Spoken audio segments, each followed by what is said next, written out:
Yeah, so we had a discussion on the geomorphic processes, and besides the geomorphic process, we also see a very nice scarp, and that gives an opportunity to see the past processes. With us, the Professor Stephen Tooth is here with us, and I'm going to ask few questions about the stratigraphy and what can be learned about the past processes in the Chambal areas. We are seeing different colors, different layers. How are you going to interpret about the process? Okay, well, I've been dropped almost literally on the spot here. So this is the first time I'm looking at this, but to me, it's very obvious. There's a sort of a fining upwards succession. So if we start at the base here, and this is an excavated face, but it's obviously reflective of what's within the badlands. This is kind of a silty sand,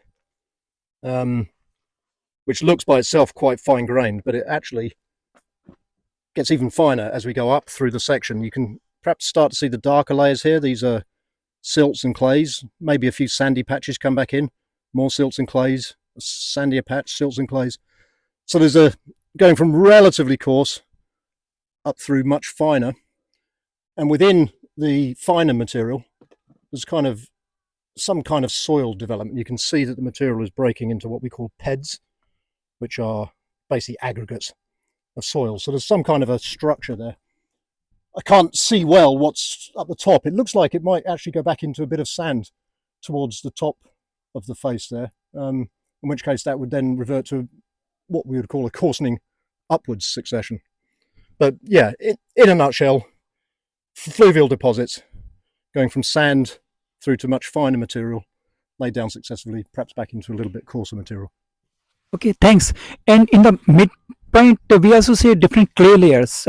Does it indicate the ponding or different impact of the climate change impact at the time?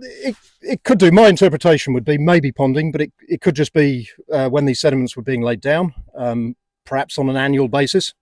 You would get a mixture of sand and silt coming in, and then towards the end of the flood season, as the flow energy drops, the finer material finally settles out, and that might give rise to these more clay-rich layers. So you would go on an annual basis from sandy to clay at the end of the wet season, sandy during the next wet season, to clay again at the end, and so on and so forth as you gradually build these sediments up.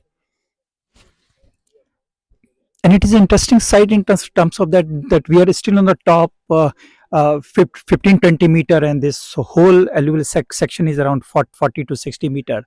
It seems that this bedland had lots of repository about the past processes. Any comments?